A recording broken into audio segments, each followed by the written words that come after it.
Turn up the volume or turn down the volume. Depends on how you're listening to us. Welcome to Fat Mascara. Welcome. I'm Jen. I'm Jess.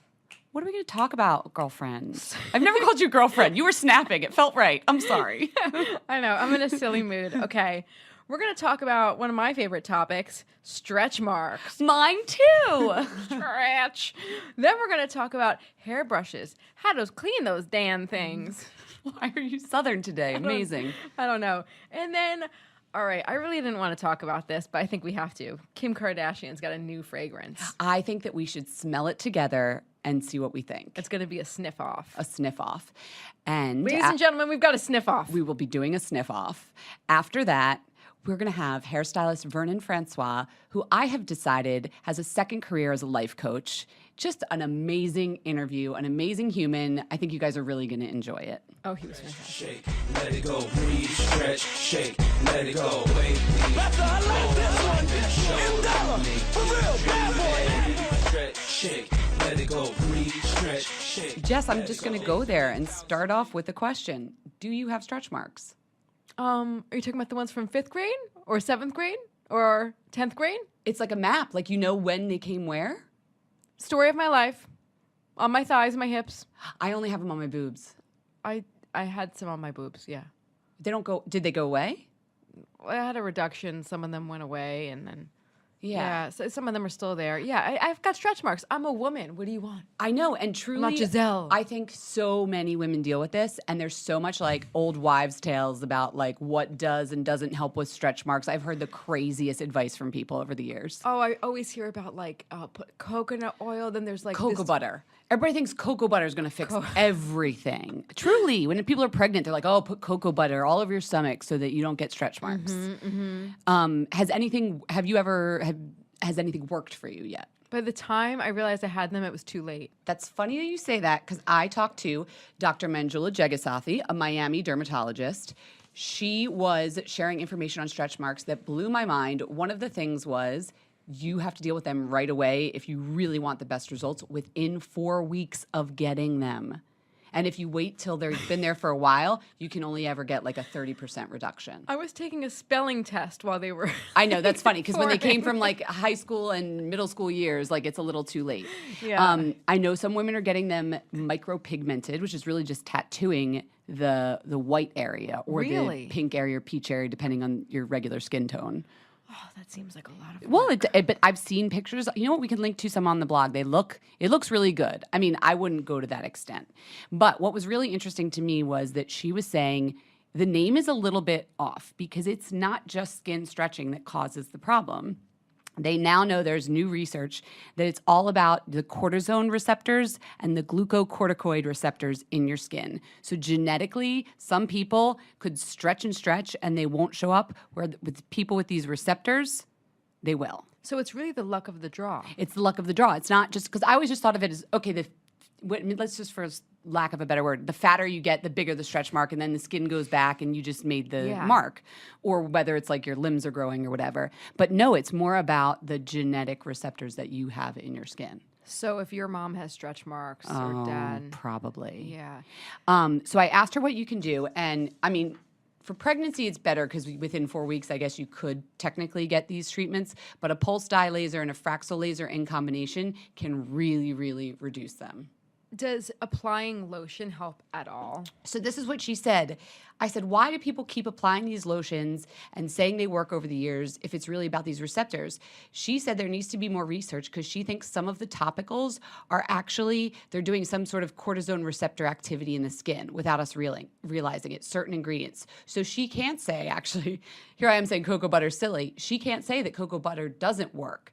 But it's not just because it's like lubing up the skin so it stretches less, which is what I think people think. Yeah, you know, yeah. They're like, oh, well, if it's soft and supple, then it'll be stretchier and then I won't get a mark. Right, that's No, the you might thinking. be affecting like a change at that level of your skin's receptors. Then that's why you're not getting the stretch mark. Isn't that crazy? That's crazy. That's really cool. That makes me hopeful that maybe I would think that cocoa butter would be one of the least techy creams. I would think some high tech stretch mark cream would be the work it. one. Yeah. Yeah, well, they're still doing research.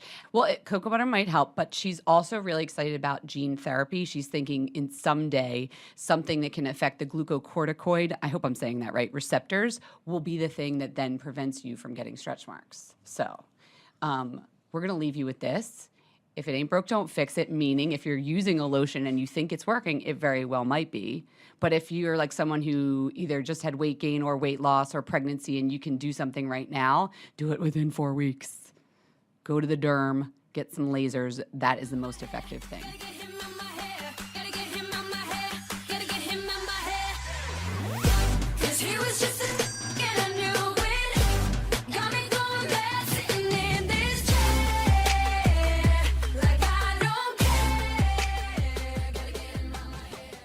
So, Jen, I've done a bit of traveling recently, and, you know, the packing is always a process for me. I don't have a mini hairbrush. I just kind of toss my toiletries in, and then I throw in my mint green Harry Josh hairbrush. Okay.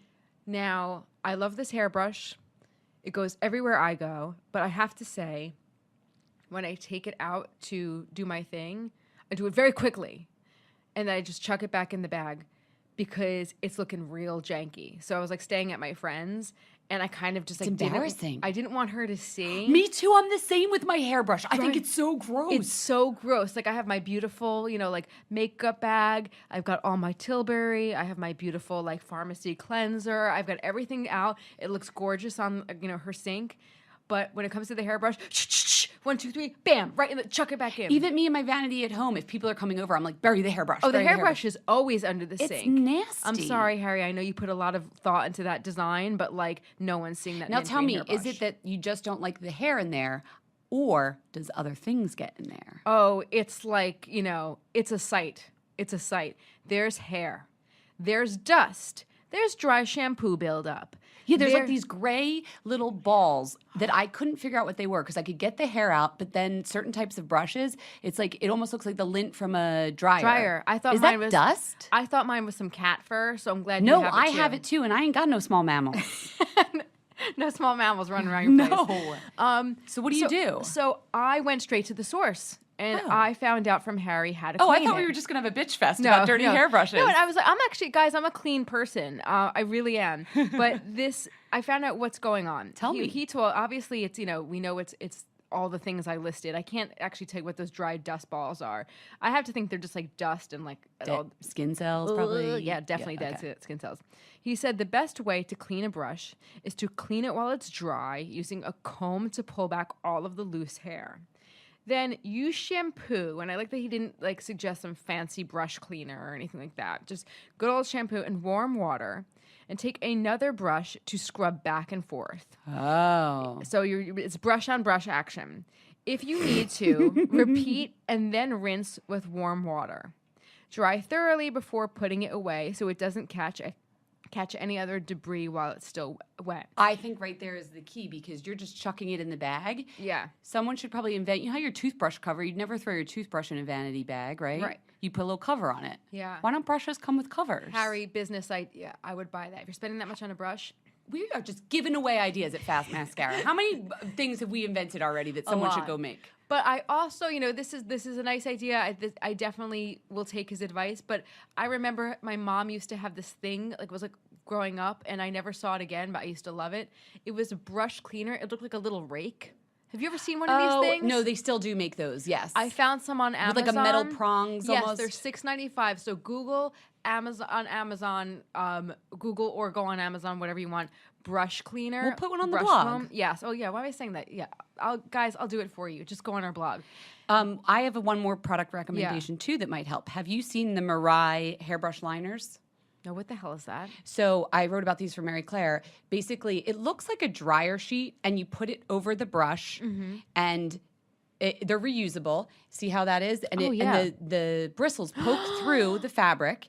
So then the fabric collects the lint oil, hair, whatever. And after maybe 3 or 4 days of brushing, you pull the sheet off, throw it out, and put another one on. And I was like, oh my It's God. like a liner. It's like a fitted sheet for your hairbrush. It's a fitted sheet for your hairbrush. That's fantastic. They give you, I think it's 30 of them for $12. So I mean, if it really bothers you, that's something to invest in. But I was kind of thinking these are also deodorizing. They have like fragrance. That's nice. Dude, you could do that with like a bounce sheet probably. The only issue would be that has like tallow and it might make your hair a little oily. A little slick. So but there's got to be some, you could probably make this yourself. We're not into crafting here. No, that's but a like, lot of effort. There's some podcast out there that probably, we'll hook you up with where you can learn how to craft your own hairbrush liner. For now, Mariah has them. We'll put that on the blog and we'll put the little brushes you found. Yeah. Great hack. A lot of hacks here. I also liked bitching about my dirty hairbrush, so thanks, Jess. No props. It happens. Sun don't shine in the shade. Bird can't fly in a cage. Even when somebody go away.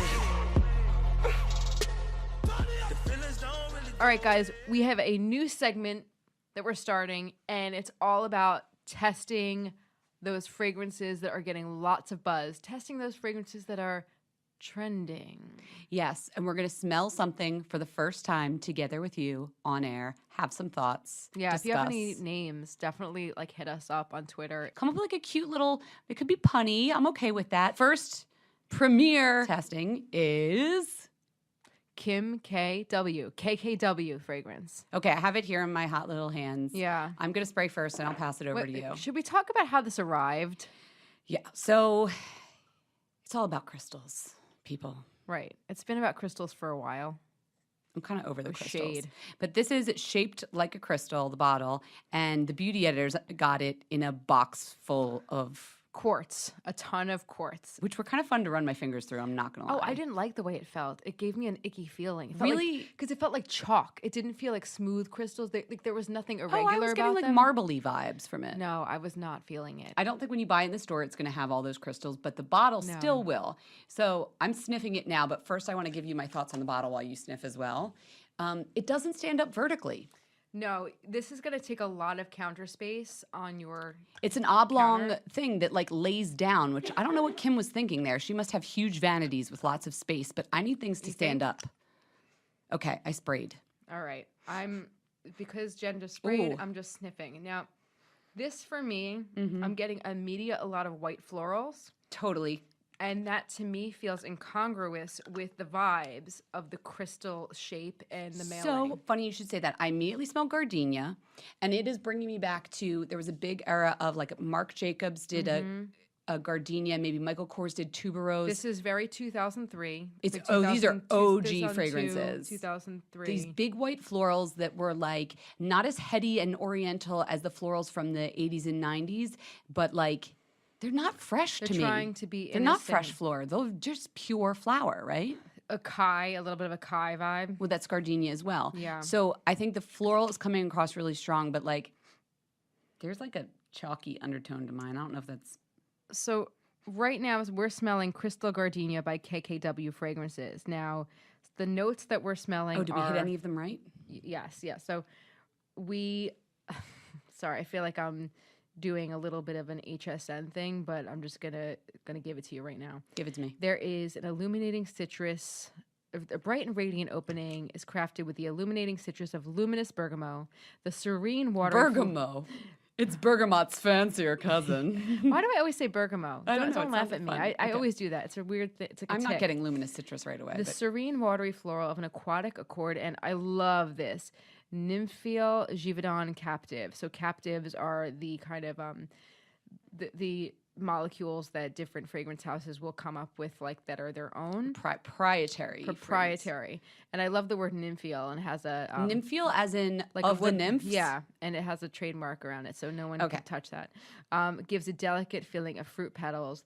The heart has pink quartz rose and white gem gardenia. What does a rose quartz smell like? I don't know. I can't answer that for you. Orange flower jasmine are matched Okay, with orange flower, definitely get that. Karma Flor, that also has a trademark, Givaudan Captive.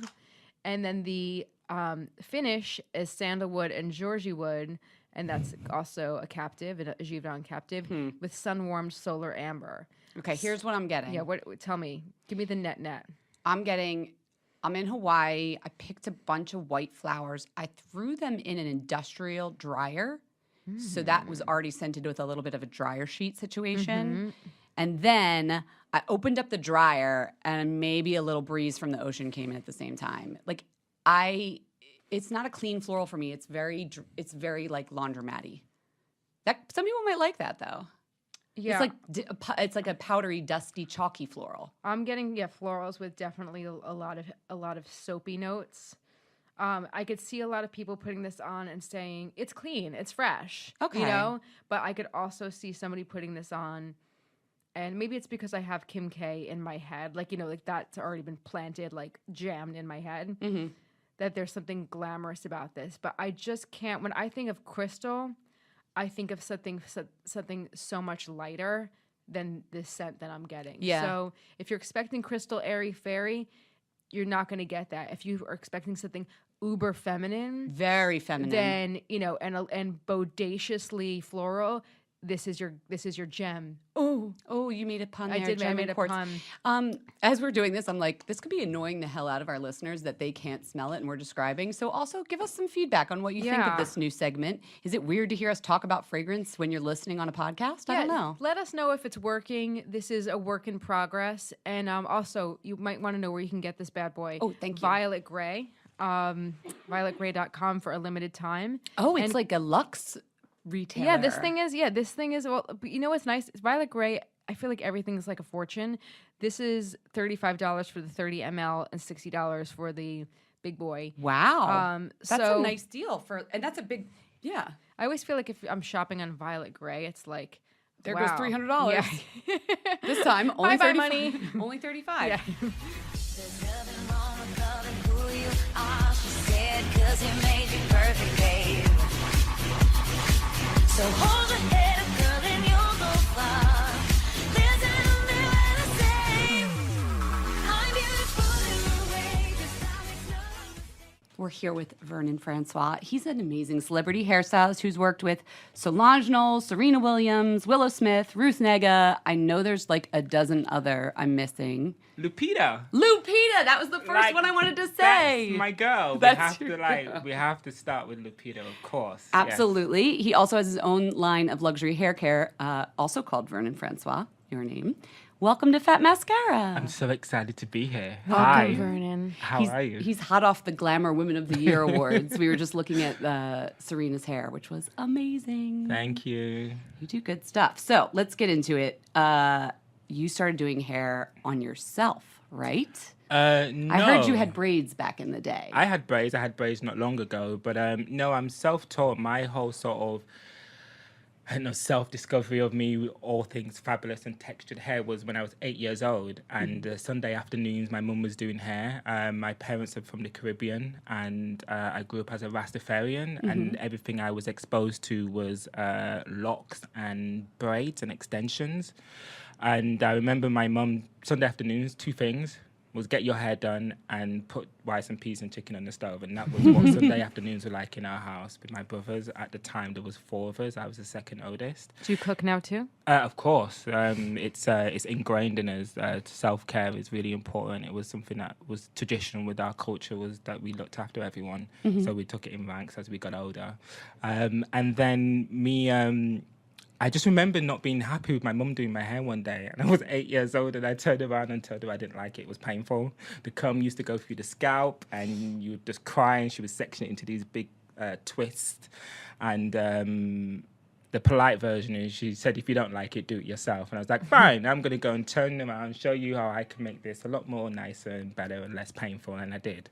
And I started experimenting on the rugs. You see the tassels, the fringing on the rug carpets. Oh, yeah. That's how I started how to braid and how to twist and lock. And I used to unravel those. And you would come home and you see the whole fringing just braided one way or then twisted on the other way with a little bit sticking out on the other side. And then I used to we used to have chores when we were younger, and I would always opt to do the kitchen duty because then I would mop the floor. And we used to have those old school mops with the tassels hanging off it. Yeah. I used to unravel each and every one of them and stand there for hours and then braiding them back and twisting them. And that's how I got into twisting and braiding. And then I really upgraded onto my grandma's fringing on the door frames. You know, those tassels that hang down from the door I'm frames. picturing this beautiful boudoir home Yeah, I with, know. like, Could you imagine golden it? Just all be tassels. we should design one and put it in like homes or something like that. But no, it was like you know those plastic door fringe. You have tassels that hangs down, or you get the beaded ones. Oh, Right, the wooden right. beaded ones. You get them in plastic beads or wooden beads or different rainbow colors. My grandma used to come home and it'd just be like braided all the way to the side, and it should be cussing in patois language. I want it, mum, but you should take this down, blah, blah, blah. And then she'd come back down again, it would be braided again into a different style. And then I realized I really had to find something other than an obstacle or an object in the house to kind of try and Maybe do get some hair. clients up in there. Well, I was only 8, 9 years old, 10, okay, you know, right. so I was just as a child, you don't have any boundaries.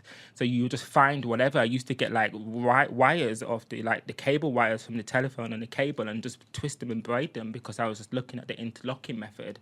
And then I wouldn't advise anyone to do that, by the way. Sounds dangerous. I then upgraded and I went to the toy shop and got a doll and broke the head off and just took the head of the doll. And that became my best friend for while I was in school for the rest of my young life in school. I used to run home, hide underneath my bed, and I would be braiding, twisting, gel flat twisting, laying the edges down with this blonde doll. The head was about that big, and she had long blonde hair with blue eyes, and I was calling her Shaniqua. So it It's like a Barbie head. in your 100%. But Shaniqua. that was the cultural Yeah. difference, though. Even though it wasn't what I was accustomed to from what my family looked like, but as a child, you don't really notice Hair that. is hair. Hair is hair, exactly. And that's how I really started. And then as I got older, I started working on my brother's hair, who still has the locks that I started for him over 26 years ago. Wow. And he actually does hair as well, and his hair is down to here, past his, almost down to his knees. Now, is he Rastafarian? He is actually. He still preaches and What- is just- Rastafarian. Briefly, I've always been curious about this. Why are locks and hair so important in that religion and culture? That's actually a very good question. I don't want you to speak for all. No, I actually, you know what, if I'm actually being very transparent with you, I couldn't tell you because I don't know any different. That's what I was born into. No one ever said to me we had to wear our hair like that. What I can tell you, as a black male Caribbean African descent, I know the locking method was almost like a sacred way of how we kept our hair, and traditionally we wore it in that way because it was at its most healthiest. So that is why we did that, and I think it became quite of a signature, a part of our identity because it was synonymous with Haile Selassie and his crown and the immediate people in the royal family from Ethiopia. So I just think it stemmed from that, and tribes and culture just sort of emigrated over to Europe, and we just continued to follow it. And obviously, I think for everyone that's not familiar with locks, I think Bob Marley really put it on the map for those people that are not familiar with what locks look like. So that just really transcended into popular culture, I think. I don't know if that helped. That was helpful, yes. So when did you're working on the doll, you're working on the rug. When did you take your skills into a more, quote unquote, professional environment? So I was born north of England, and we moved down to London when I just turned 14. And my mum was my biggest fan. I always remembered my mum and my dad, even though our relationships were quite tense most of the time of my upbringing, one of the things that my parents did was always support me, and I think that's why I ended up doing hair, because I never thought there was anything wrong with it. And I think it's really important for young parents out there to know that if your child is gravitating to something, help them gravitate to it. It's that one bit of security that will literally guide them through life. So knowing that my mum was my biggest fan, she was always talking about me doing hair, doing the next door neighbour's hair, the PE teacher, the girlfriends, anyone Bernie could get his hand on, I was doing hair. And she had got stopped in the street from someone trying to hand her a flyer for a makeover. And she's like, I won't do the makeover, or I'll do the makeover if you get my son a job in this swanky West End salon. You got in a hype man in your it- mom. I love yeah, it. in the central of London. It's like high-end prestige salon, Yeah. and he was like a deal. He gets percentage, she gets photos, and her son gets a job, and that was it. So I ended up working in this salon called Burlington's, which is one of the high-end salons in London. Is it still there? It actually, I saw when I went back recently, it actually closed down. I was really upset, Aw. but it's actually been around for almost 50 years, 60 years. I don't know if they moved locations, because I know there's a lot of buildings and stuff being put up. It's right opposite London Fashion College, in the heart of Oxford Circus, and I worked there since I was 14, 15 years old. So what did you do there? As a Saturday boy. What did I do there? That's a very good question. I learned a lot about... I'm self-taught, so I started to teach myself at home on my brothers and Shaniqua, my doll, how She to came blow. with you to London? Well, no. Well, while I was up, yeah, she did actually, and then She made the journey. I cut her hair off because I was trying so many hairstyles and the hair didn't grow back, so I ended up leaving her. But I remember learning how to blow dry. We were we didn't have a lot of money when we were younger, so I remember having to go to, we called it a skip. I don't know what you guys call it, a dumpster. Yeah. Outside, and I remember finding a broken hairdryer, and then I would go home and start to learn how to blow dry with a fork and a broken hairdryer, and that's how I started teaching myself to blow dry. So by the time I had this opportunity to work in a salon where you have these Rolls Royce of tools like brushes and proper hairdryers with nozzles on it, I was like, whoa, this is so cool, and I was proper into it.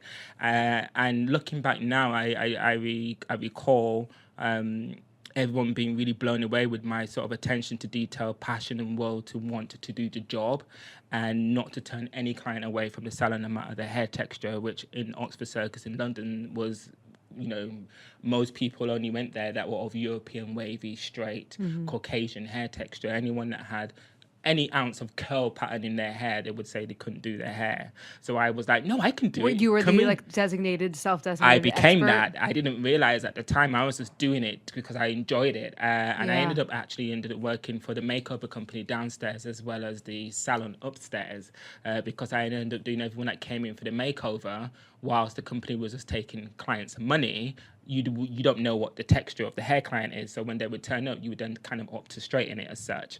And then like, actually, no, we've got Vernon upstairs, and I would run downstairs, I'd do all the little braids and twist and have fun, and then go back upstairs, sweep the floor.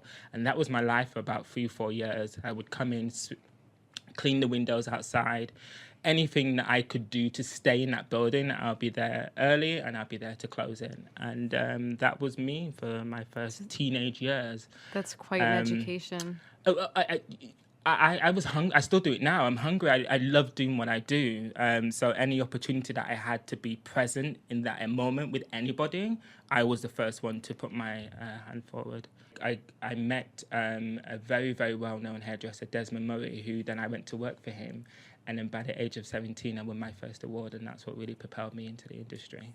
You've talked to Teen Vogue about this before.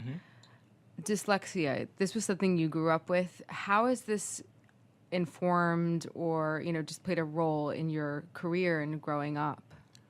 Such an intense question so early. And a very important question. It's for those of you that haven't seen the video that I put together, please go and have a look. It's on Teen Vogue. We and can it's put a also- link to it on our site. And even to this day, we're inundated with lengthy messages from people all around the world that share this common gift, which is dyslexia, which is often shown done as a disability or a nuisance. And most people don't know how to recognize it, so then you become an irritant in school, or you get shamed from not being able to read or talk or spell in a certain manner that people believe we all should be doing. So my dyslexia is a personal weapon of mine. It's a gift that I've learned to embrace. It hadn't always been that way. Well, that's what I'm wondering. You're talking about all of this success and, that you've had as a teen, and all of this that you've done, just like by the age of 15, you're like, okay, well, you're fashioning blow dry like apparatuses out of forks and Yeah. broken hair dryers, and then you're this star at this posh London salon, but you're at the same time you're fighting something that I don't know. I mean, did you know what it was at that time? No, I think it's great for you to say that. I would never look at myself as the way you're viewing me, because I am just me. You were living it. That is trying to get by day in the world. I don't know if I have something greater than anyone else, because I don't see myself different to anyone else. Society told me that I was different to everyone else because I couldn't do what the majority were doing. So then I had to find ways in trying to recognize that within myself as to why can't I, or why are you telling me I'm not good enough when I know I can add, I know I can read, but I pick it up or digest it at different times. Does that make me stupid? Apparently so. So through school was a very, very, very dark space for me. I try not to get emotional here, but education through the schooling system, I don't believe is effective as we hope it to be, period. I've often said when we have kids, school might not be the thing we put them into. I think if you can find a way of there are many ways you can educate and teach people stuff. And dyslexia is a very, very big thing. It's a talent, and we don't know how to speak to it yet. And I've only recently, it was almost the beginning of this year, I had an out-of-body experience, almost like it just came out one day. We were... would you like to know how it happened, how the letter came back? Because that will answer your question. Sure. So this is why you're here. Cut a long story very short. Yeah. We were. I had to go back for some edit of videos that we were doing.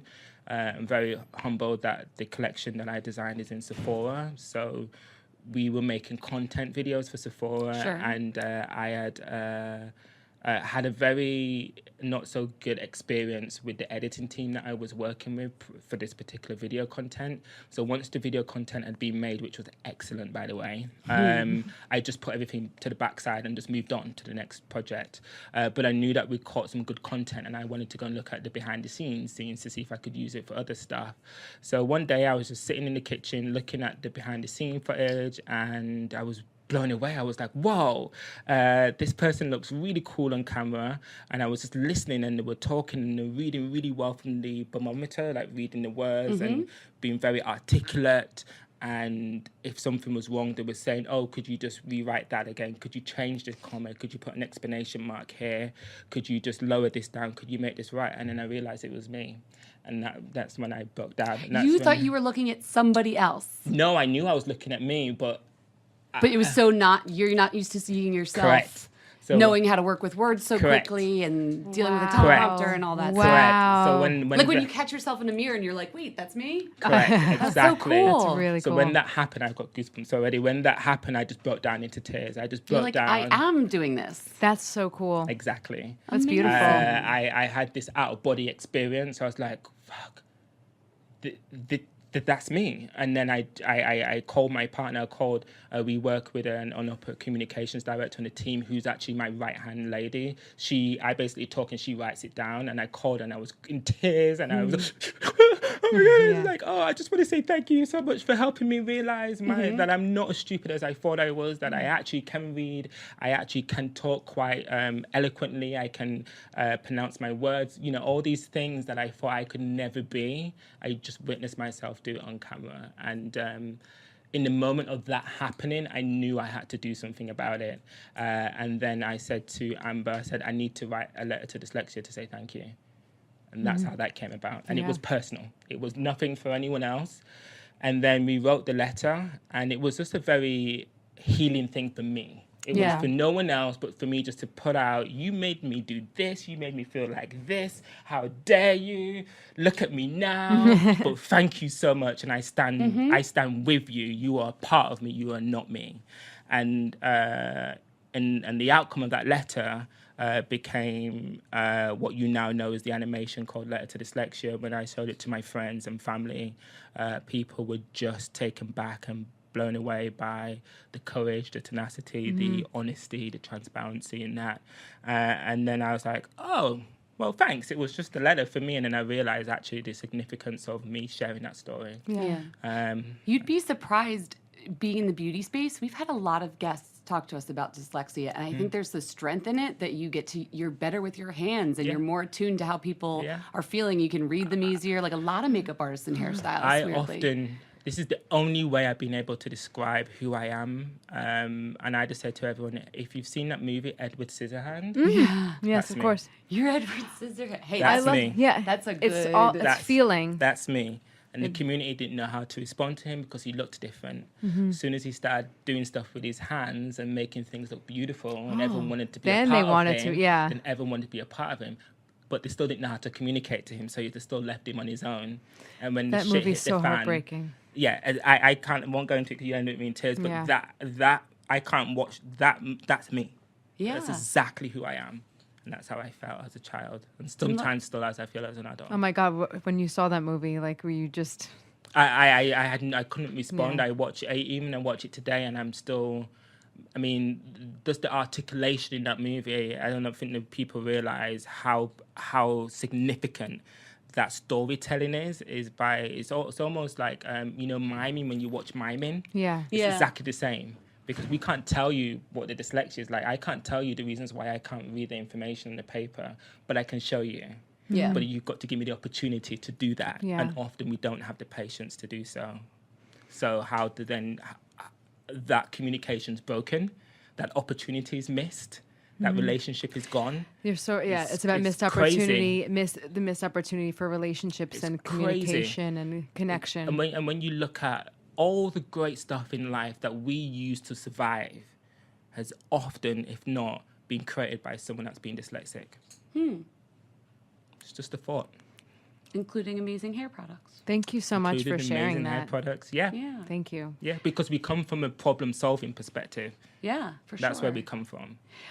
It's obviously you found success since then, and because of that, let's talk a little bit about the celebrity clientele you picked up along the way, which I assume didn't start when you were 14.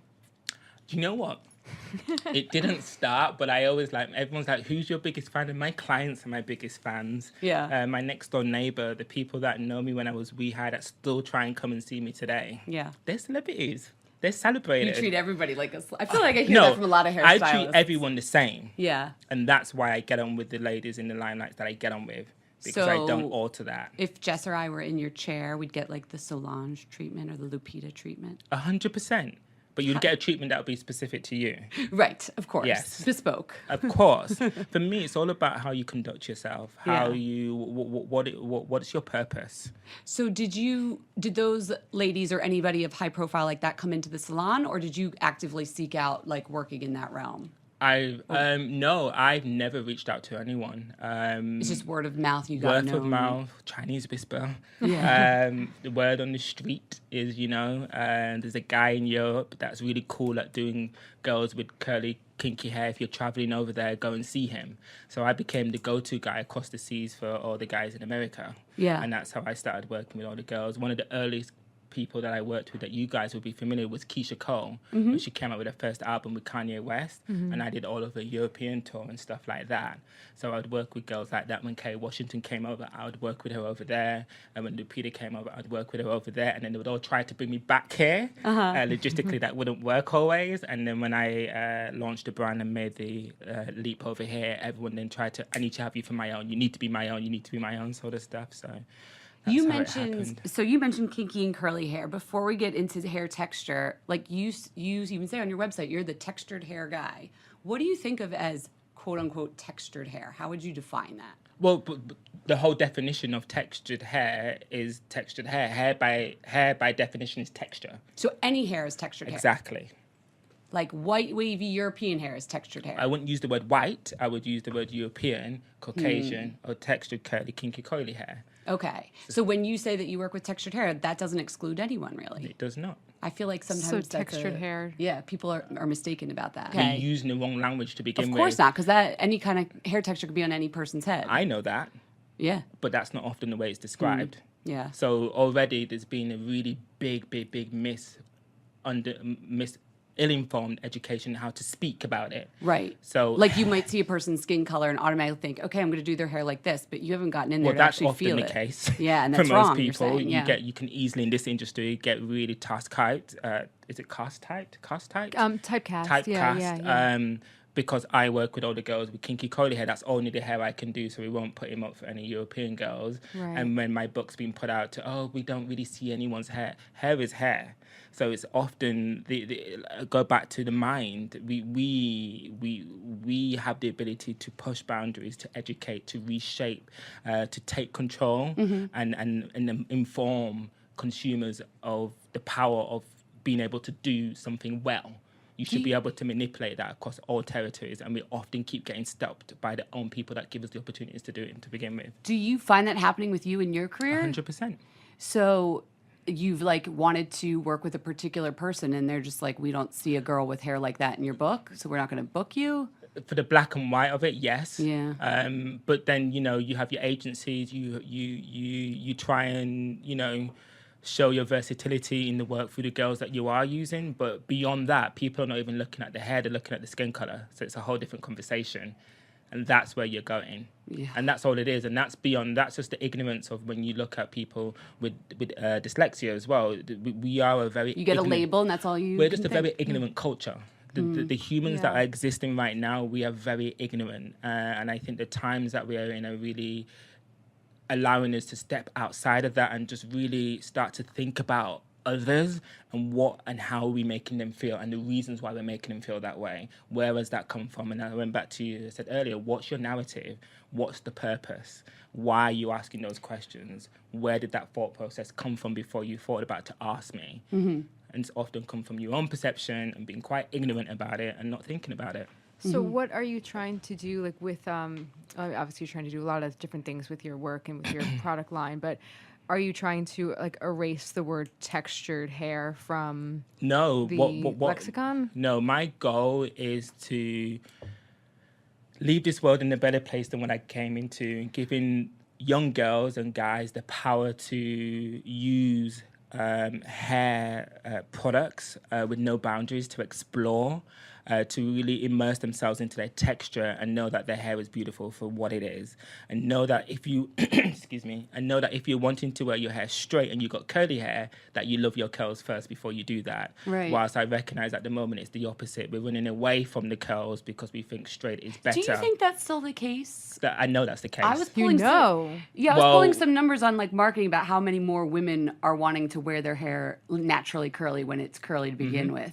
I mean, maybe it's still not the majority, but yeah, but you already answered your question in that statement. How many want versus do? So it's like if whether the, you if the want stat to do it, is like whether you want to and doing it is two different completely things. It was one time a year. They've worn their hair natural one time a year. Right. And I guess I hear you saying like, well, that doesn't mean they fully have embraced it. And it's also using the word natural. What does that mean? Because that I was just going to ask you that. That often scares a lot of people. What does that mean, and what does it mean to you? For me, I still feel that's another word that's used out of context. So, for example, we'll have a lot of girls from African American descent that will say they're wearing their hair natural, but they've got color on their hair. It is not natural. It's being colored. Yeah. It is not natural. Right, That's right. just the facts of it. I can't even have a dispute, although girls have tried to come for me. It's like, let's not have this conversation. I can see you put a chemical on your hair. It's a Right. color. Yeah. It goes into the shaft, exposes your bones of your hair, and dyes and dilutes the quantity of your hair. It's not natural.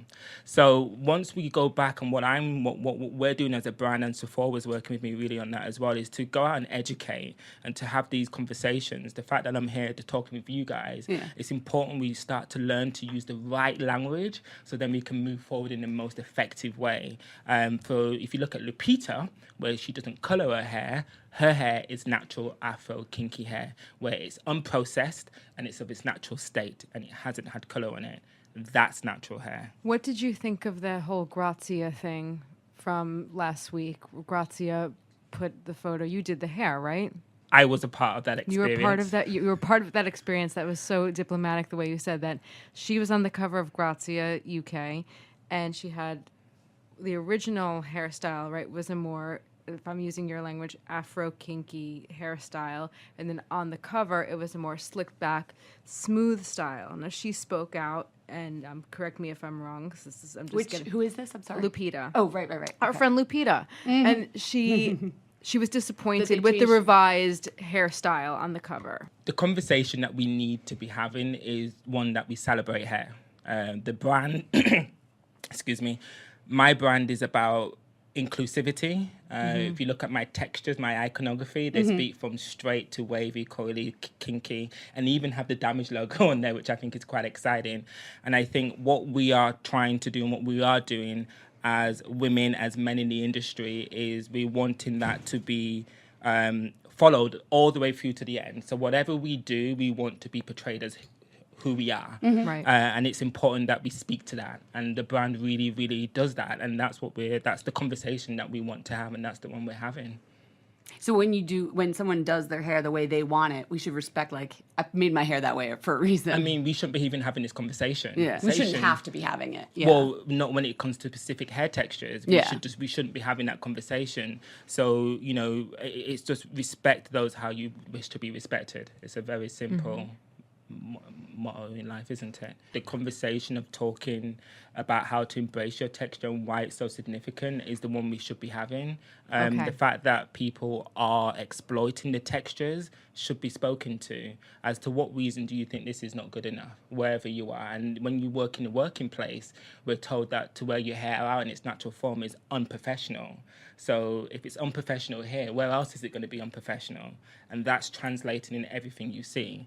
So, you have Instagram with all these filters on there that really smooth everything out. So then you're losing your identity. So where's the transparency there? Yeah, And not these even are with the- just hair, with skin and my everything. point exactly. too. Yeah. So we really have to be very careful in when we're trying to almost ostracize someone for doing something. What are the real reasons why we're ostracizing them, and where they're getting that information from for them to think that that's validated enough for them to do it? Right. Do you know what I mean? And if you put that out to a side, you have to ask everyone else the same question. And Sure. actually, it's just a domino effect of it been happening for so long from other places, from other big beauty brands that do other stuff. And we just have to really start talking about loving what you already have and learning how you can make that beautiful. You talk about, you have these icons of different textures. So there's like 6 of them, right? Yeah. But how many textures of hair are there in the world? That's it. You think so? There's just 6. Well, the reality is that's so. But you fall into like a Correct. field. So with my dyslexia, one of the reasons why the iconography was so important for me to do, when you look at the brand, you find it hopefully you find it very easy to read and understand, and it's all color coded. Because when I look at brands, I can't sometimes read what's on the packaging. Neither So- can we. It's really confusing. Exactly. So my goal is to use the icons and the packaging in the coming future, where you can see your texture and then you just fall in love with the packaging because that looks familiar to you. And we all know we emotionally invest in stuff if we feel closer to it from a visual content. That's fact. And it's your texture, like, say you got your hair wet and then did nothing to it, no chemicals, no products, no whatever, how the shape it dried in is the texture. That would ideally be the case, but Right. obviously with wear and tear, the pollution, tying your hair back, sleeping, that's not going to be the case. So what I wanted to do is to simplify it, because we spend too many times trying to be classified in all these classifications, and then you get it's too much. Life is not that complicated. It doesn't have to be so much. So when you look at texture on the wider platform and you go, what are the textures out there? What are the sort of ethnicities that exist? And then how do you narrow down the texture versus via ethnicity? When you look at it, you end up coming up with straight, wavy, curly, coily, and kinky. And that's just a progression of the hair almost going from one to the other. It's very from easy to 10 to visualize. 1 or 1 to 10. Right. That's the fact. Now, obviously, you could have 2 people with wavy hair and have a different sort of wave pattern from 2 different ethnicities and have 2 different experiences of wave, but it's still a wave. It's a very simple thing. You just need, for me, most people don't even know what hair texture they have. So first of all, if you can at least start to learn the hair texture you have, you can then start to go on a better hair journey and Now, studying for that. but how about this? What if you're one person with 2 of those on one of your head? Which is I would raise my geez. hand which is for. also possible as well, and that's okay. That's not unspoken of, and it's okay to speak to that. Would you put different products on different areas of your God, head? that 100%. seems like a lot of work. Can No, we it's just go not. to So like my base of my neck is really curly, tight. Of course, but you Then this part's wavy. Correct. So yeah, it's very, very common to have the circumference of your hair to be very light and soft, and the crown bit or the center bit to be a bit more coarser or a lot more thicker or Yeah. more unruly. Yeah. That's very normal. One of the great stuff with the branding, what I've done with some of the packaging, is do sprays. So you have different functions. You can shoot, stream, or spray, which then allows you to apply the product more effectively, so you can deal with those challenges that you have every day. And it's about being more intuitive, which we're not. We're quite lazy. We think we use one product and it's going to make our lives healthy. Yeah. That's not the reality, and we have to stop telling people that. You just have to learn a little bit about who you are, where you want to go, and then your products will follow you. So you may need to use more than one product. It's not that you may need to. I think it's wise that you know that using one isn't going to solve all your concerns with your hair, and your hair Okay. will change throughout the day as well. Anyone that's got wavy curly hair, your hair has its own personality. So you trying to get in with that is That not is the going to hard work well. truth. That you know, is, yeah. it's not a hard truth. I think it's fun. I think you got to learn to love it, because I think we spent too long trying to have an idea of what your hair should look like versus actually what does my hair love to do, and how can you amplify that, and then also how can you then transition it into what you prefer when you want to, but knowing that your hair is beautiful the way it is. And it's like having those relationships. I often say one of my favorite tips is never do your hair if you're angry. Just don't do it. I do that about Why? cooking. You can't cook Don't with anger. You gotta have do love. it. Oh, Wait, why? because Why? you rush it. So right. You're He's so so right. impatient. You pull, you effing and blinding. You only do half of it. You don't wash it correctly. You don't apply it correctly. And you're in a foul mood. And you know if your hair doesn't look good, you don't feel good. And so then you it already just start your day compounds off. itself. So I've always said, put some good music on and do your hair and watch the transformation and how you feel. You've led me to think of something else. I was having a little conversation about you today. Your ears may have been ringing. So you're talking about, like kind of this like self-love, like hair routine. It's a little bit more than about problem solution for you, I can tell. I was talking with your pal, Elaine Welteroth. Hey. Hey. She told me that you are the one who gave her identity-defining style.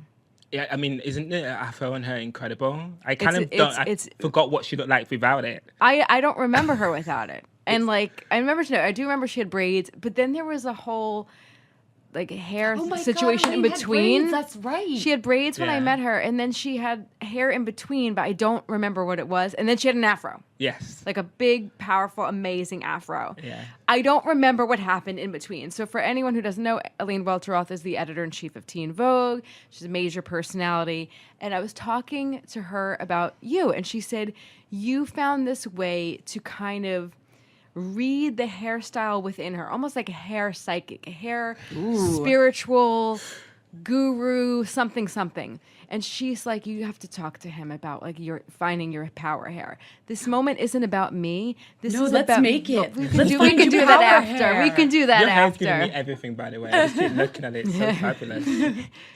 But she said that it's not like other stylists might be like, okay, they may look at your cheekbones, your eyes, and be like, okay, you really need this, that, the other thing, or maybe it's about the style of the moment. It's all about the lob, the bob, blah, blah, blah. But you are asking questions about how they see themselves, where they want to be, what they're afraid of. And I said, this is getting very deep. I don't know if I want to have this conversation with him. Tell me about your methodology and how do we get to that? I mean, our listeners can't get an appointment with you. I'm sorry. I hate to break it to them. Yes. What can they do to tell their stylist? It's an in-depth consultation. So when me and Elaine first met, she had all these exciting questions to ask me, and I was like, Yeah. I can't answer for them. She really likes them you. right now. I need to have a one-on-one with you when you're not trying to get a look. I need to really understand and study your character for then you to be able to recognize that, for you then to communicate to me what it is you really want to communicate, so I can then show you how to do it. So it's a two-way street. It's psychological. So I talk you through your own inner fears, but I actually help you get there. And that's what I help do with all my clients. And that's the secret sort of bonding that I've been able to have with them. What is it? I can't tell you. I don't know what it is. So it's like a secret sauce that's a magic in you. Like we can't, our listeners can't take this like 5-question cheat sheet to their guy at Supercuts. No. I'm trying to get some tips, Brian. I know. I really want to say yes to you, but the reality of that is the answer is no. However, there are some things you have to factor into that, that you can start asking yourself these questions at home. And I often, when a client comes into the salon, the first thing I recognize for them is that's the way they want to leave. So how the person presents themselves to you is how they actually want. That's what they want. You just got to elevate that. Wait, how they walk in? Yeah, how they how walk. they want to leave. Correct.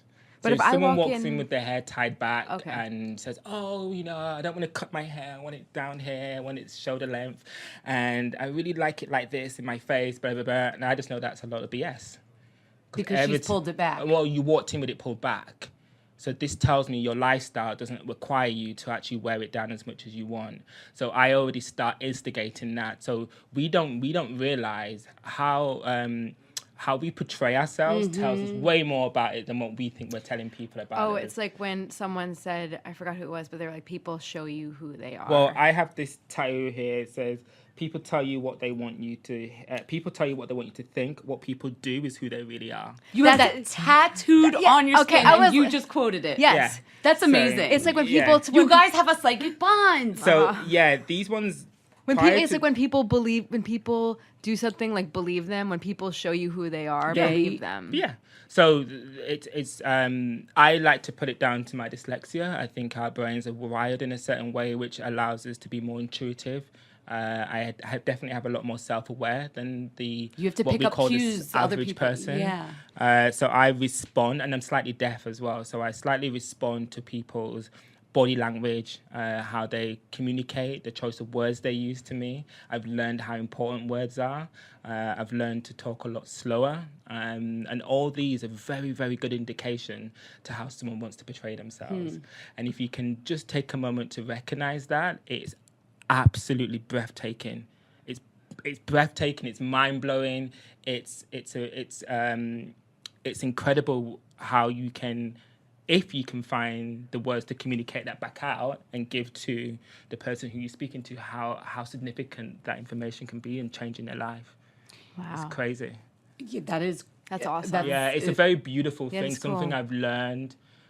Something I've learned that I can do. Yeah, And it's a and gift. learn to own it. And Yeah. not to be embarrassed about it, and to know that I'm not stupid. I'm not what those people told me I was in school, and to know that I am actually worthy of something. Yeah. And my worth is making other people feel beautiful. You get to join the shaman club, I call it, because we've had so many beauty people in here that we talk about. Like back in the day, they were probably the healers, and you have the same vibes as some of those other people that do. are You like You might that, be yeah. the leader of the show. Yeah. Okay, I'm like, No. I know this is Tell me awesome. this. So I know you can't go with everybody to Supercuts, but let's talk about products for a second. Do you find that a lot of women are making the same mistake? And if that's the case, is there something they could be fixing, like not using enough product or just plopping it on the top of their head? Yeah. Like, what are some common things that people are doing Well, wrong? I think the biggest common thing is we're buying into vanity. So you're buying in for the wrong reasons. You're not really stopping to have a look. Actually, the younger girls are actually more intelligent about products than the older ladies now. The ladies, when I say older, it's not even that old. It's like ladies 30s onwards, I imagine. The younger girls are way more inquisitive about what ingredients are in there, what's going to happen, what did it do for my friend versus what's it going to do for me. And they challenge that process a lot more now. One of the USPs, unique selling points that I really focused on for the brand was the application.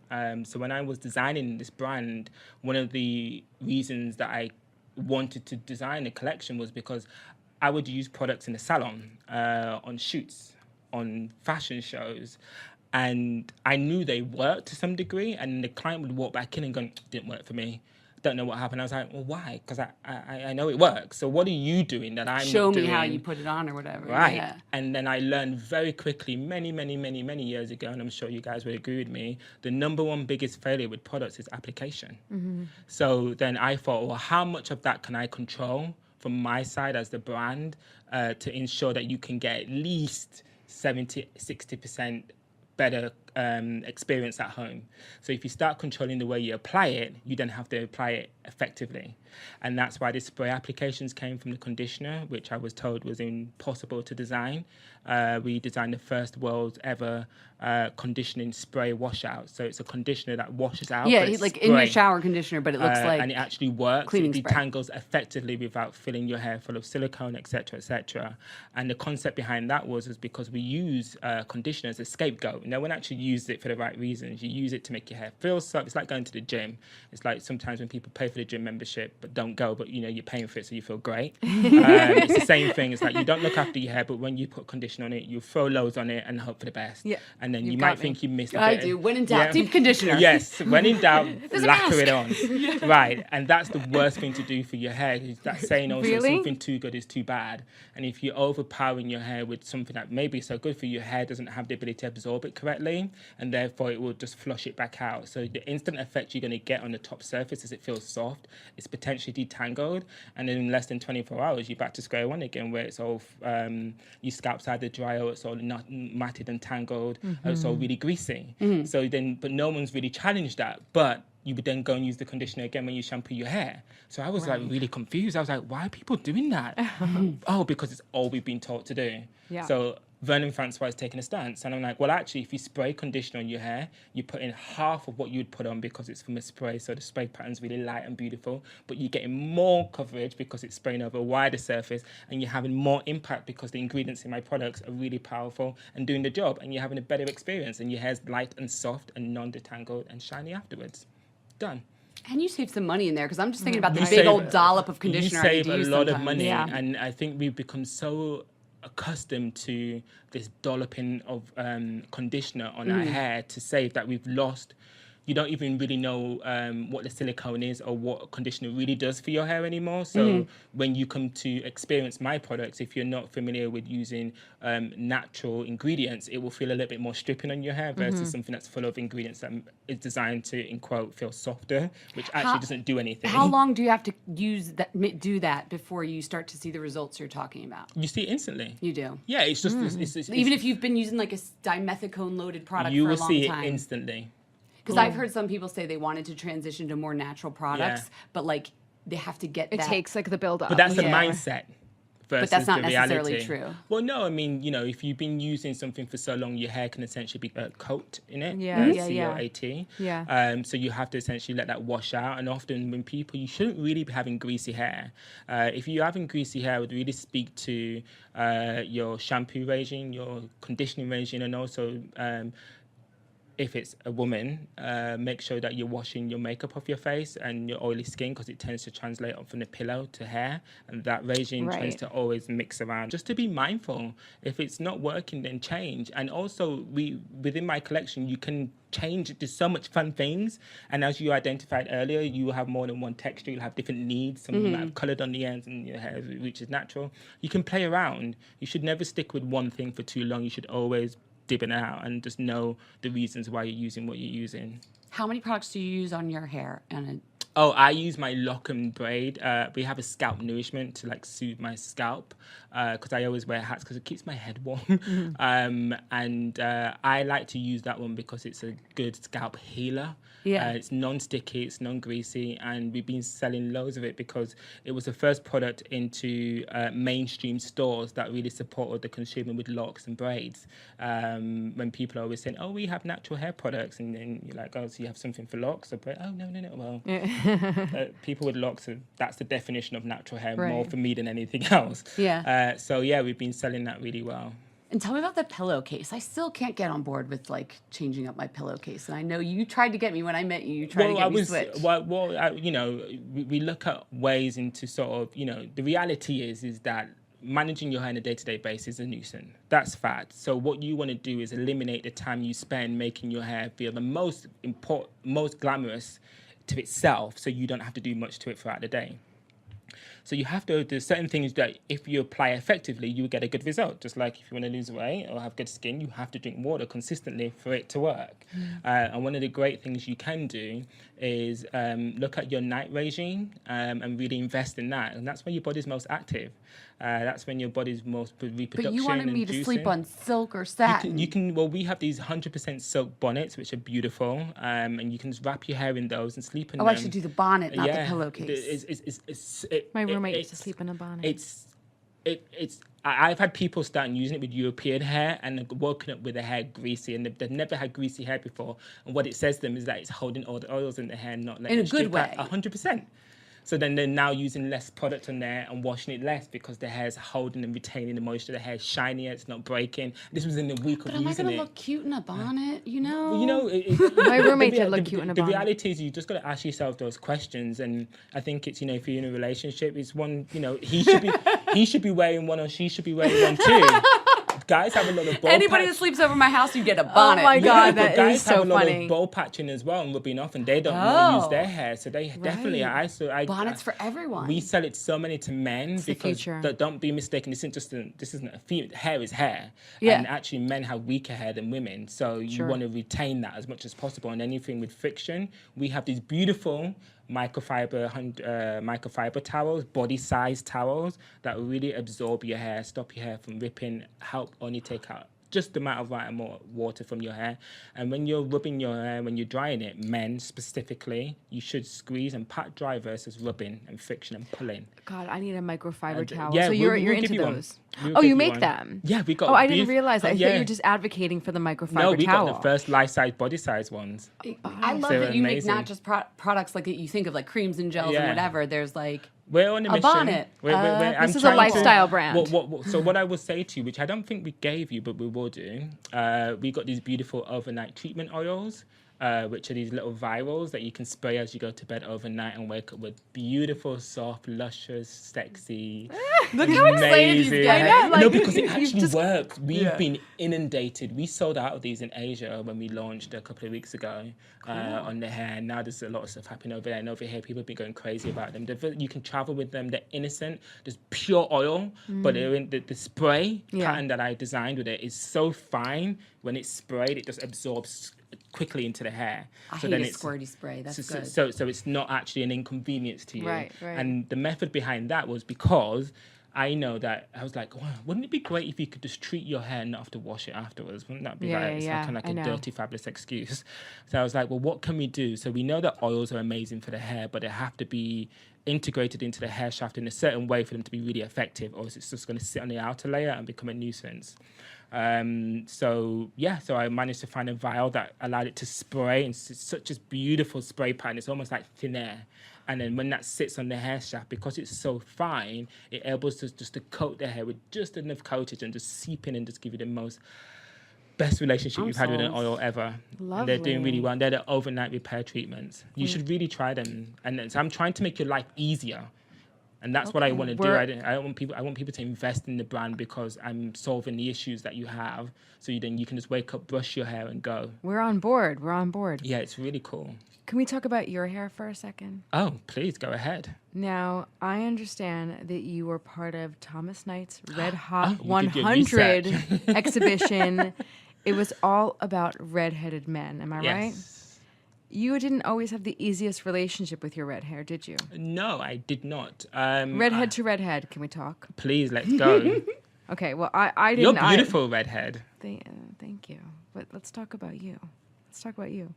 Did you how did you wrap your head around like having red hair? It was like such a stupid Jess pun. is still working on it. Yeah, no, it's not a stupid question, but it is to those that don't see red hair every day. So it wasn't something for me to wrap my hair around. It was for those that always kept on judging me for it. So when Judging, like what does that mean? Like So when I was like I was younger- teased, and Exactly. I just felt like I always felt okay. It is about me now. Wow, I'm really horrible, aren't I? No, like I always felt really just kind of like awkward, you know, like conspicuous, like not like part of the gang. Yeah. Like what about you? That's always been my case. I've always been the awkward one. But, you know, I'm one of 5 boys on my mum's side, and the oldest and the youngest one has black hair, and the 3 in the middle, me being the oldest of the 3, have ginger hair. And in my household or with my family, we never felt any different. It's when I left the house and went to school, then people started to pick on me. excuse me, and I at one point I remember I wanted to dye my hair when I was in school and dye it black because I Black. just felt like why do I have this? Why are people picking on me for that? And it's something I don't have control over. Yeah. And I got bullied very badly for it. The names, you can imagine, just keep going. But I couldn't change it, so I just kind of got on with it. And then as I got more into the hair industry, it became a common knowledge that Vernon dyes his hair.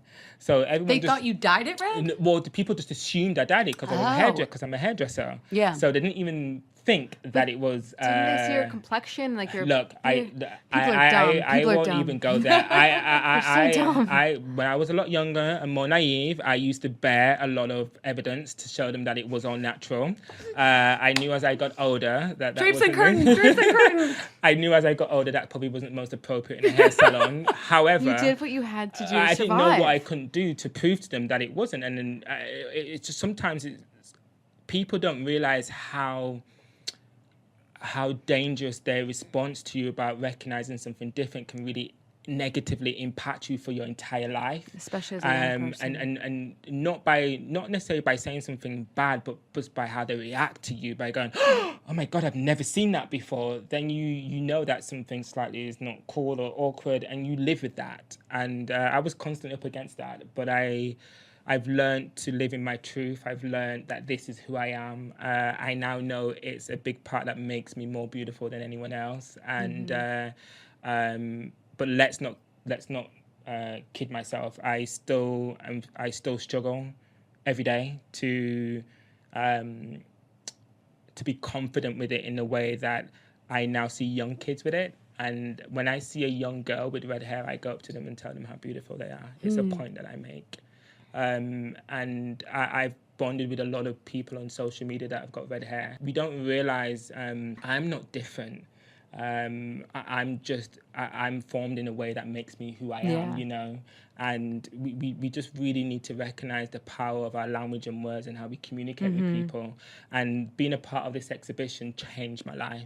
Did it? Yeah, I met my husband.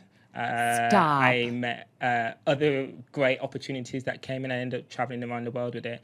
The exhibition ended up going around 6 or 7 different countries, went 5 or 10 exhibitions, sold out everywhere, and I think it's on its 3rd season now. Wow. And the whole initiative with that exhibition was to create awareness, because men were committing suicide from being bullied. There's initiatives, really bad initiatives in Canada, where you have Kick a Ginger Day. We've talked about it on the Which is podcast. just, That's I effed mean, up. I can't believe I even brought it up because it infuriates me. But to have it's not even a cartoon, to have something on TV that sort of illustrated that,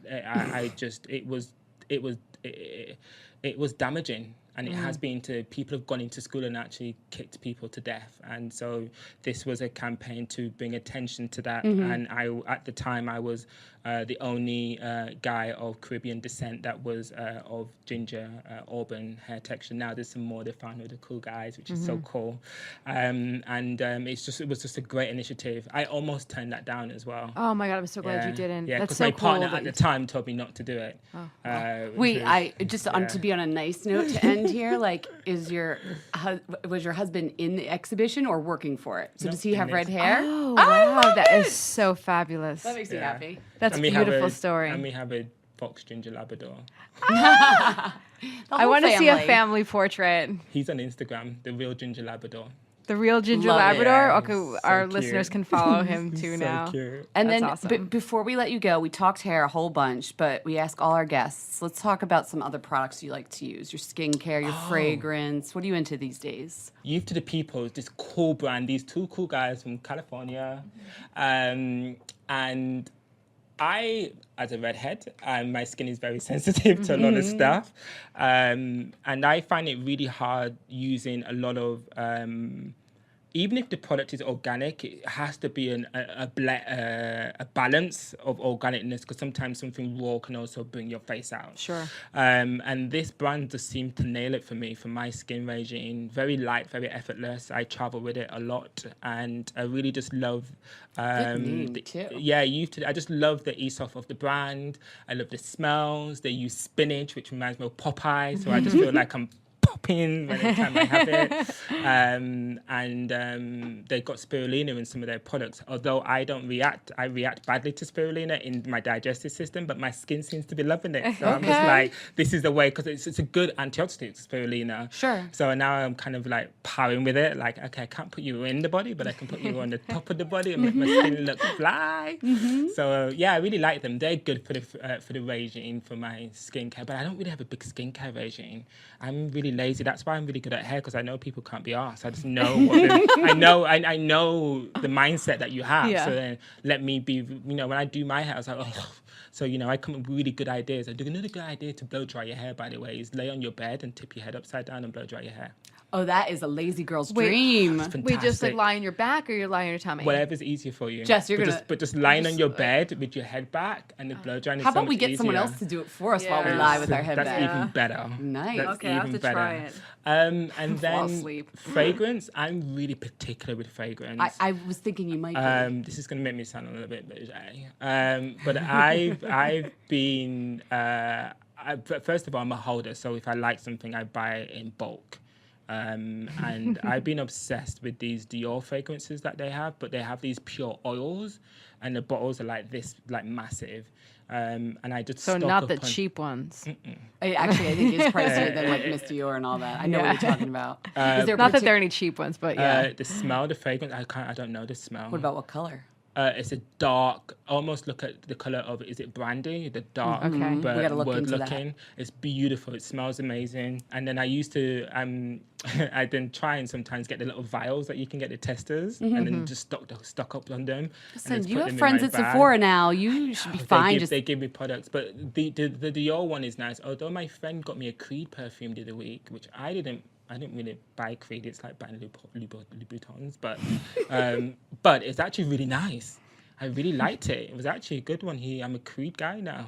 You're a Creed guy now. Yeah, it's really nice. They I have like- history, those Yeah. fragrances, No, yeah. they do. But I think there's some fragrance in there that wasn't to my liking, but I've come over. Okay. Wow. Transferred, so Creed and Dior. Ritzy, huh? Creed and Dior. That's a cute name, Creed and Dior. Okay. And then I don't really have anything else. I mean, I don't wear lip gloss. I don't do anything. I think licking your lips is the best moisture for it. Oh my god! Every time I do that, I'm like, little grandma No, after. I don't. Anytime I try put anything on there, my lips just become worse and get sucked in. So I just don't do it. Just use natural moisturizer. All right. Natural moisturizing, lipping it away. He's like licking his lips in the studio. I love it. And that's all I do. Drink water, lots of water. You've said that a couple times, and I've like been sipping while you were talking. Do you know what's amazing? My mist hydrating water spray is almost like one of the simplest innovations that I did, but it's so important for you because your hair needs hydrating as much as your skin, and it's just a simple technique of putting water with full of amino acid, which is the most important. That's what our bodies are made up of. Yeah. And it's got Polar 500, which is this collaboration of all the important amino acids just pumped into your hair. Could we drink it's like it? your hair on beautiful steroids. I will not sit here and advocate you drinking it. I don't think it was but tested for that. I know if you catch it on your skin, it's not going to do any harm for you. We're gonna mist ourselves. Let's stop the podcast, have a psychic moment, figure out our hair, and mist all over with and amino I'm licking my acids. lips. Exactly. Oh, this Thank sounds you like so a whole different podcast. Thank you so much for coming That with mascara after dark. Exactly. Oh my god! Thank you so much. This was really fun. Thanks for having me, guys. Thank you. Totally enjoyed it.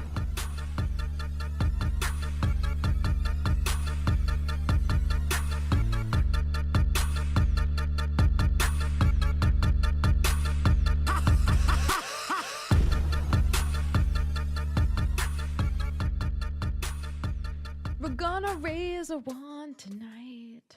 Or this morning, depends on when you're listening. My song was far more passionate when we weren't recording. So I don't know. I'll get there. I like it. I'm going to raise a wand. I don't think I've ever raised a wand to this type of beauty product. Okay. Bum, ba, bum. Oh, I saw that kicking around. It's a hair accessory. Wow. Everybody, it's a hair accessory. It is the Orbe hair stick. Oh, cool. Okay, so I am a top knot girl when I need to be. Yes, I see. I know Vernon says that means I probably want a pixie, but I definitely don't want a pixie. But I feel like I always put the hair elastic in, and then you see the hair elastic, and it just looks like Jimmy, and it doesn't look chic. And bobby pins feel too princey, precious. Precious. I knew there was a PR word in there.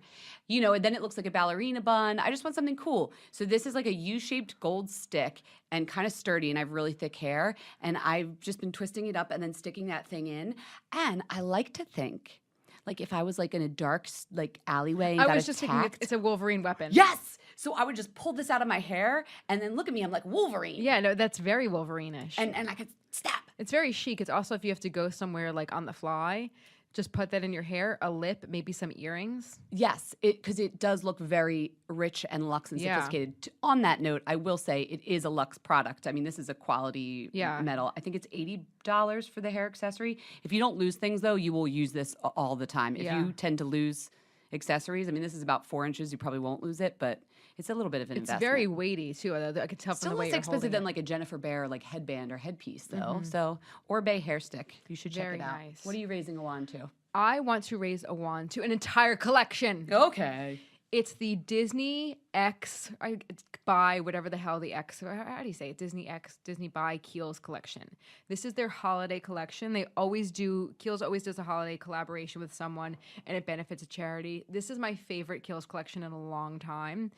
This benefits Feeding America, and there's so many fun, cute tins. There's a tin that there's like a tin that has all kinds of products in it, like shampoo and all that. Then there's a really cute creme decor. It has like Mickey Mouse on it and like old school Mickey. I was just going to say, which Disney characters are we talking about? No, it's just like classic Mickey, which I love. Like Steamboat Mickey. Oh, I went there. Steamboat Mickey. There's Mickey also like in a little chemistry like coat, like a little coat and like one of the hand He went to the creams. Keels Labs to It's work really with Jeff cute. Janesky, Jess's fiance. Full disclosure, yes, I probably should have said that. My fiance does work for Kiehl's, but he is not benefiting from this at all. No, needy, hungry people yes. are, which is amazing. So I love this because it also tells you what your money's going to. So for example, if you get the special edition creme de corpse grapefruit whipped body butter, and I love it when they do the whipped, it's $38. That gives you that provides 355 meals. That's a lot. Whoa. The special edition scented hand cream trio, which I love because you can break it apart and gift it to people, and it comes in like these really cute, very giftable boxes. $35, 310 meals. Wait, that's genius. You buy one that has like 3 in it and give one to like when you little presents for Yeah, people. it's perfect. I mean, Good 35, idea. it's great. Then they have this amazing tin that I love. It's special edition collection for a cause. It has all this like the deep cleansing foaming facial cleanser, ultra facial moisturizer, a whole bunch of other stuff. $45, 350 meals, and you get this like sweet little tin that you can keep forever. Oh my God, I just realized it has Steamboat Willie. I was right. I was was like, right. I knew what you meant, but I was Steamboat kind of like, Willie. I was like laughing at you. no. but, like you actually like hit the nail on the I head. actually had some old school animation knowledge. I really like that they say how many meals it's giving. That's really cool. Yeah, and like That's a good every like it says basically for $1 helps provide 11 meals secured by I Feeding love America. that. Basically, I picked a weapon to like stab people with, and you pick something that gives good karma to Nobody everyone. would have thought about that unless you said something. Well, I just did.